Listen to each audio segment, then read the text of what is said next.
18 seconds kung ilan po. Ayan ang may lalagay nyo sa cart in 18 seconds, Mami, ha?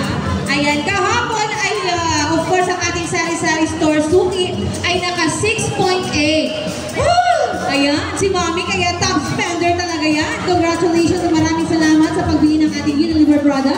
So, meron tayong cart. Ayan, pwede na po kayong pumasok, pakakapain nyo at kausapin ang ating mga Unilever product. Ayan, pwede silang kausapin. Ay, di pwede pumasok dyan na po pala. Okay, yes, Mami, dyan.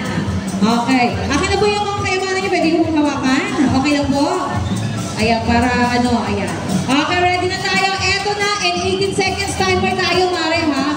Kukuha tayo ng track. Okay, yes po, may card po tayo. Ayan, so ano po yung discard nyo sa buhay para makahakot po in 18 seconds. Medyo mahaba-haba na yun na oras, ha? Ayan, kaya si Mami ay ayan, taga Balogo, Lingayen.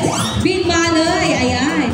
Okay, yung ating cart, ready na ang ating cart para sa paghahakot ni Madam. Naku, dagdag din to sa inyong negosyo, Mami, ha. Maliban pa sa price or sa deal, ay yung mga free na nakuha ni Madam sa worth, yung nabili nyo kahapon na 68,168. Ang ba yan? Tama yan. Ayan, naka 1.68 thousand si Madam kahapon at dahil dyan kayo ay kasali sa ating top spender. Eto na Marikong tunay. Huwag niyo ubusin, ha. Okay. Okay, 18 seconds. Baby girl, ready na? Okay. Okay, okay. Wala pong papasok, ha. Dito lang po tayo, ha. Ayan, gusto niyo pong i-posisyon. Ayan.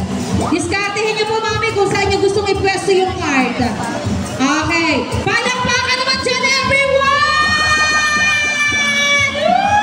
Eto na! Okay! And 3, 2, 1, go!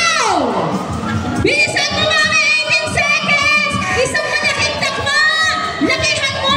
Bago mo yakan! 10! O, yan ang malaki! Dapat lakihan mo yakan! Bilis! 5, 4, 3, 2, 1! And time's out! Grabe naman yun! Ang dami na nakuha ni Mother. Ayan, ayan. Ayan, grabe. Actually, practice lang yun. Ramdam po. Okay, congratulations.